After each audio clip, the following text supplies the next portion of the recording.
இது ஆக்சுவலா வாலி சாருக்கு சின்ன வயசுல இருந்தே லெட்டர் போட்டு 64, 65லயே நான் உங்ககிட்ட அசிஸ்டன்ட்டா சேரணும் அப்படின்னு நீங்க சொல்றதுக்கு ஈர்த்தது அவரோட எந்த எழுத்துக்கள், எந்த பாடல்கள்? இன்னொன்னு அவரு இப்ப சொன்னீங்கல்ல, அமரு, சிங்கு அப்படிங்கிறது ஒரு ஒரு அவர் அப்படித்தான் சொல்லுவாருன்னு. அத தவிர்த்து அவரோட மறக்க முடியாத ஒரு ஒரு நிகழ்வு. அது 2த்தையும் சொல்லுங்க சார்.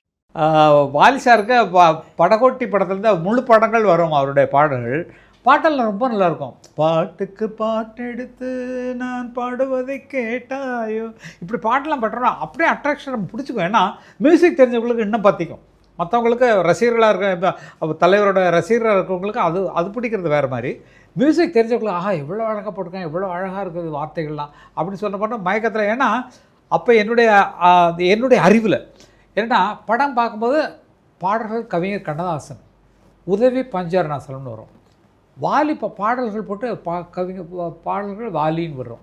ஐயோ பாவம் இருக்குது, அசிஸ்டன்ட் இல்லை அப்படின்ட்டு நான் லெட்டர்லாம் எழுதி போங்க, பாட்டெலாம் ரசிக்கிறேன், நான் பாட்டில் குறைய தீர்த்து வைக்கிறேன். ஆமாம், நான் இல்லை சொல்லி எழுது பதில் வராது. இப்போ நம்மளாம் போட்டு அதெல்லாம் பார்த்து தான் நான் ரசிகர்கள் கேள்வி வச்சு நான் பதில் எழுதுது.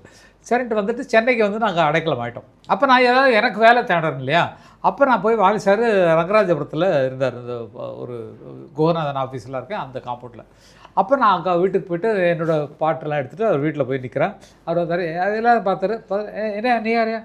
இல்லை நான் ஊர்லேருந்து வந்தால் பார்த்துரு. சரி என்ன நீ யார்? இந்த அமர் சிங்னு பாட்டு எழுதுலேருந்து உங்கள்கிட்ட அசிஸ்டண்ட்டாக சேரணும்னு வந்திருக்கேன் அப்படின்னா, உன்னை யார் வர சொன்னான் அப்படின்னா, இல்லைங்க பார்க்கணும், நீ எதுக்கு வந்த அப்படின்னாரு. இல்லைங்க நிஜமாவே இதை சொன்னேன், கவிஞர் கண்ணதாசன் பஞ்சவர்ணாசலன் வருது, வாலின் இருக்கு, உதவிக்கு உங்களுக்கு யாருமே இல்லைன்னு நினச்சி தான் நான் வந்தேன். பாட்டில் எழுதுறதுக்கா உதவி, நானே எழுதிக்குவேன் என்னை பா அப்படின்னு சொல்லி இது பண்ணார். அப்புறம் பத்திரகாளிக்கு பாட்டு எழுத வர்றார், கண்ணன் ஒரு கை குழந்தை பாட்டு எழுத வர்றார். பாட்டு எழுத வந்தோடனே அப்போ தெரிஞ்சிச்சு அவருக்கு, பார்த்துறேன் அமர் சிங்கா வாயா உட்காரியா அப்படின்ட்டு பாரு. ஆனால் நீங்கள் சொல்கிறீங்க பாட்டு நான் எழுதுகிறேன், என்னுடைய வாழ்க்கையின் லட்சியம் முடியணுன்ட்டு தான் பேடு பேப்பர் எடுத்து கிட்டார் வாசிச்சிட்டேன். அருமை. அது கண்ணன் ஒரு கை குழந்தை, கண்கள் சொல்லும் பூங்கவிதை பாரு, கண்ணன் ஒரு கை குழந்தை, இதை பார்த்து பாடுவாங்க, அண்ணன் பாடுவாங்க. அது மாதிரி என்னுடைய ஆசையை நிறைவேற்றிட்டேன். வாலி சார் தான் என்னை ரொம்ப என்கரேஜ் பண்ணவர். எனக்கும் வாலி சார் ரொம்ப பிடிக்கும், ரொம்ப அருமையான ஒரு மனிதர்.